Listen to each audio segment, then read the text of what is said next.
A Federico Valverde masterclass last evening. Real Madrid 3, Manchester City nil.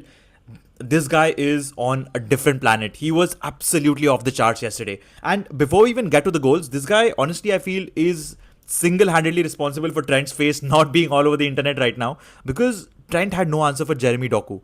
Doku was quick. Doku was doing his whole left, right, left thing. And every single time he cut back, or every single time he basically went past him on the wing, Trent was left behind.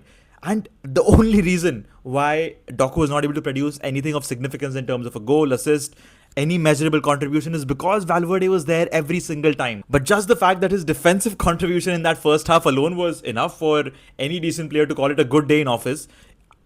I mean, it just tells you on what level he's playing this game. And honestly, I had not seen a lot of Valverde live before this. I'd heard that he plays right back, centre mid, right wing for all the manager cares, wherever he needs him to play. But this guy was literally everywhere yesterday. I feel like his second goal is going to be a little underrated, given how brilliant the finish for the first one was, and obviously how out of this world that first touch for the third goal was before he slammed it home past Gehi. This guy has like 90 pace on FIFA, and he showed just how deserved that is. One moment, he's basically double tackling Doku along with Trent and quite literally playing as a second right back. And the other moment, which is like 8, 10, 12 seconds at best, 12 seconds later, he's on the left side of the pitch, almost like as an inverted left wing, finishing what was, again, a very classy finish. And that is exactly what I mean when I say one of the most impressive performances in the Champions League.